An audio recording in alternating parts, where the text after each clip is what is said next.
Shaun, one of our more popular pros versus AMs video is where we talked about the difference between AMs and pros is that pros are great at generating hand speed early in the downswing. And we had a lot of questions about how that's done.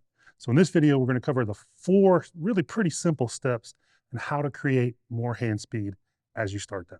And those steps are having the elbow and the trail elbow in the right position at the top of the swing, having the correct arm bend at the top of the swing, and then both of those, the elbow position coming down and the arm bend coming down, combined with your rotation. So for most golfers, it's their dominant hand that kind of messes this up, right? So if you're right-handed, play right-handed, it's most often going to be your right hand.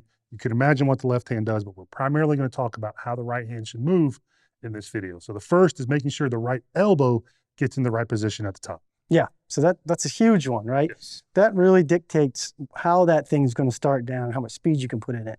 So the first step is getting it high enough, right? Because if I'm going to throw a ball, I've got my arm up here, elevated off my chest. The only people that throw down here are right fielders when they get league. They can't throw it very far. Apologies, all right fielders. Sorry. Get your arm up in the air like you're going to throw. Well, if I do that bent over in a golf swing, what we really like to look for is this elbow being up off the body enough so the bottom of this arm here is kind of level to the ground. Yeah, so from this down the line camera angle, you just want to see that tricep area being fairly level with the ground. Now, all that is, so this is where we are at address. So if I stand up, there's about a 45-degree angle to my arm. That's just moving it there. It's about 15 degrees for most golfers. You know, it's not getting it way up there like that. So it's just a small lift, but there is lift there happening. Exactly. And people are deathly afraid of this sometimes because they feel like, oh, I can't lift my arms. And they start getting in here with their arm really pinned. Well, the problem with that, there's nowhere to go to kind of create the speed. Right. The solution for poor arm movement isn't no arm movement. That's right. Right? It's like, you know, want to lose weight, you don't stop eating, you just learn how to eat better. That's right. So you've got to move the arm correctly first if you're going to generate speed. Just like if you're going to throw a ball fast, you couldn't, like you said, you couldn't tie your arms to your body and rotate your way through more speed. I mean, again, there's not a million ways to do it, right? There's I mean, not. I can't throw down here. I can't throw here. I can't throw up here. There's a sweet spot in there. That's exactly for right. a throwing technique, and it's very similar with golf. If you want club head speed, there's a kind of a sweet spot position for your trail arm. Right. So how you do that is literally here at address, you're just going to lift this arm up. Now you're going to do that obviously as you turn, which brings us to the next point about elbow position is it stays pretty much in front of my body. It's lift like this. There's about a 10-degree window where golfers abduct, right? But we see so many golfers pull that right arm. Again, it's a dominant motion is to pull that right arm behind them. So from face on or down the line, it would be pulled behind me. Now I'm in serious trouble for generating hand speed because what's going to happen is that hand's going to move like that. Yeah, you got kind of 2 options from there. If it gets too far behind, either it kind of drops behind you, and like Mike said, steepens, and then the opposite is you might have to try to drive it forward. That causes another whole host of issues with club positioning. Yes, it does, and the hand speed's in the wrong direction at that point. So the first 2 checkpoints you want to look for is make sure there's some elevation, right? Top of your backswing, just look for that arm to be fairly level and make sure that you're keeping that arm more in front of you, not letting it, we call this the backswing chicken wing, right? Where you pull the backswing out, just keep the arm right in front of you. It's a pretty simple motion in the backswing.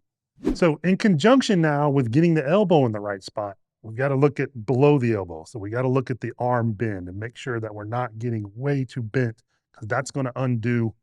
You're going to spend a lot of energy out here to get that undone rather than what we want to do. Exactly. So, you know, we've got a lot of tour players in our gear system, right? And we look at what they're doing with different aspects of their body. You know, we love to see the trail arm no more bent than about 90 degrees. The vast majority of the database is 90 or less, right? And when they do that, that puts the arm in a spot that when they do lower it, the club kind of shallows with it. So if it gets narrow, this right arm bend gets super narrow and you pull on it, that's usually a steepener. Right, because when we talk about hand speed, a lot of golfers will try to add hand speed by just yanking on it and pulling the arms in and all that. So hand speed's useless if it's not accompanied with the right shallowing movements of the arms, right? So, and again, this is something everyone watching this video can do. If you can get your arm bent 90, most of you are bent way back here, so you're overdoing what good players do. And that's predominantly what we see with amateur swings compared to pro swings is the AMs are often doing more than the pros are doing. And when you start to stack all those things together, then you really start to create some inefficiencies, this being a big one. If you can keep your arm bent 90 or less, you're going to be in a great shape for adding a lot of hand speed to your swing. Now, we do that by making sure there's almost, you don't want to keep it dead straight, because then you're going to get a rebound here at the top. So you want to make sure it's a little soft here to start, and you can feel like you push away as you enter the top. Push Right? up and away. We talked about that. Give me some resistance there. We talked about feeling like my right shoulder goes back rather than pushing this way with it. Great point.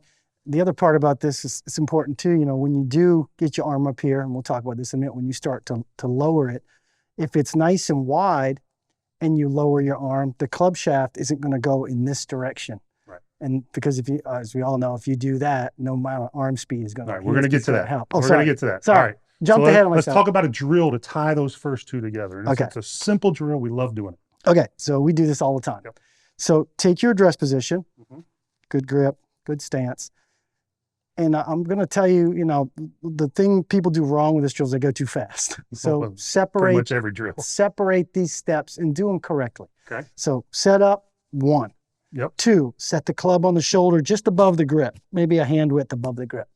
So it's going to sit kind of just on your shoulder tip where your shirt seam is. And for the face-on view of that, he's just, like, it's not out here and it's not just lifting natural. it up like that. It's just very comfortably just laying the shoulder right there on your trap. And when you do it, you might have less than 90, but we'll change that in a minute. So you're going to turn, make a good pivot, and you're going to lift your arms up and widen your right arm out. So you're at the same time, you're going to push up and away.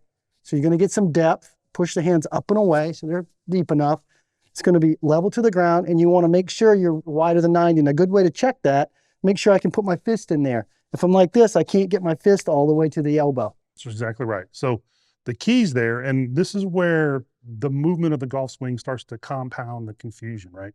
So what we're doing there is we're stripping away the arm movements from the takeaway, because a lot of you are so used to getting to the top of the backswing, not by turning, but just literally by pulling the arm behind you. And that's already the killer for hand speed. So this is going to train you. I mean, for some of you, it's going to be part stretch, part learning the right movement. Get yourself right. And then, like you said, you're getting this arm level. Now, some of you are going to want to feel right here because it may be tight. So you know what to work on, some stretching to get some mobility there in the shoulders. But if you can get it up here, and again, I love the fist idea.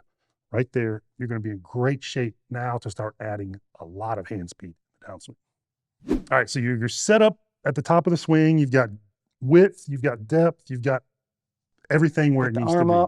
Arm up, right? So we're ready to go. Now, let's talk about where the elbow needs to move in the downswing. This is really where the speed comes from. It's making sure that there's lowering of this arm back to the rib cage. Exactly right. And, you know, we're talking about this independent. Obviously, there's rotation that adds to this as well, adds to the speed. But independently of that, if you just learned what the arm does, it's going to go a long ways to increasing your hand speed. So from the top of the swing, if I've got my arms up here from the drill, I'm going to lower my right arm to reconnect it to the body. That's the motion that you want to start with. When I do that, I'm not narrowing. I'm not driving the elbow in front of me, going into external, wherever you see a lot of that out there on the internet. I'm just if it's in a good spot, I'm just lowering it and kind of reconnecting the upper arm to the torso. I'm not driving my elbow in either. I'm just kind of lowering it down in this manner right here while keeping this wide. What's interesting, and we talked about this in a previous video, there's 15 degrees of arm lift on average, right? Some guys a few more degrees more, some guys a few degrees less, depending on where they started address. That first move down from the top to just left arm parallel, they lower 24 degrees. Okay. So they're lowering it more than they're lifting it in the backswing. And again, that's that reconnection, because we don't address it with our arm connected to our rib cage. 100%. That's such a great point. It's like a magnet, just click right back to the rib cage. Yep. So, you know, the rest of the swing from there is kind of using that momentum. But if you can get this first part down correctly and just kind of train that, and we talk about a yo-yo a lot. I wouldn't do a yo-yo up here. Right. I wouldn't hold it and try to do it at the ground. I would just naturally kind of lower it and straighten it, kind of in one bam, like that. You also wouldn't do it this way. Exactly. Right. It's just that lowering motion. I definitely wouldn't do it this way. Right. I would just lower it. And if I do that if I do that motion combined with the rotation and the shift, boom, I've got myself in an absolutely perfect spot, and I've utilized my whole body and my arms together to generate hand speed. And this Cameron Smith, Cameron Young, DJ, Rory, you name it, they all do this movement. It's that reconnection back. Now, this will lead us into the second one, but there's also something huge happening as that's happening that creates the shallowing movement. And we'll talk about that in just a second. All right, so the final piece to this puzzle, right? This kind of completes the speed, and this is going to combine a couple elements, certainly all the ones we talked about so far. It's as this arm is reconnecting to your back to your rib cage, there's some straightening happening. All right. Right? That's the shallowing piece. Yeah. That's the important part of the yo-yo. Well, exactly right. And as you reconnect and straighten the right arm, as I'm, obviously the hips are starting to turn, the torso is starting to turn, I'm straightening that out. That's what keeps the club in a playable position. If I don't straighten the right arm, look how much steeper that is without me doing anything else. And this is an eye-opener for people in lessons. If I show them this, if I don't unfold the arm, it stays like this, and the club is way too steep. If I straighten it some, look where it ends up in the playable spot. Or go back to the bent, or if you try to drive this elbow in front of your rib cage. Well, and that's a massive opener. Now you've got yourself another set of problems. But again, you're killing the speed these can move, which they have to generate speed early to transfer that speed out to the club. Yeah, and I have to mention this, and we have videos on this. We're going to get questions. Well, don't the hips lead? Yes, very slightly, just in reaction to knowing you have to move something fast, your hips are going to start to rotate, the torso is going to rotate. At the same time, though, basically, right, the arm is reconnecting and lowering to the body. That creates the shallow while you're turning on all those other speed producers. That's exactly right. But as far as hand speed goes, it's this lowering, right, and straightening. Yep. Lowering and straightening. That lowers the club in position. That's the shallowing, and it's also the speed part of it.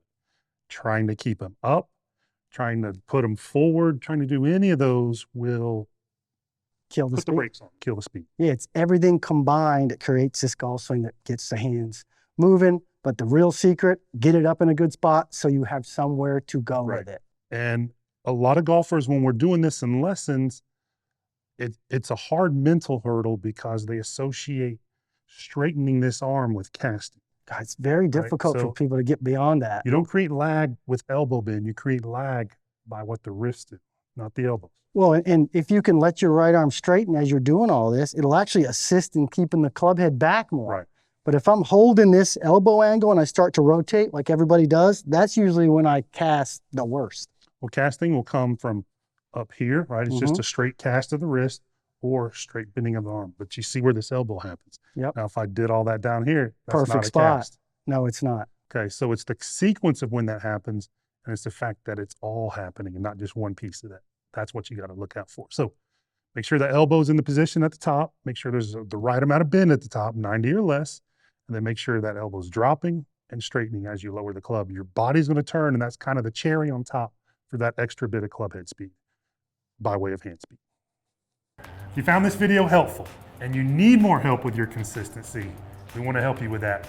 Go to the first comment below this video. You'll see a link. Click on that link. We'll take you to our #1 consistency drill to help you hit the ball more solidly and more consistent every time you're out on the course.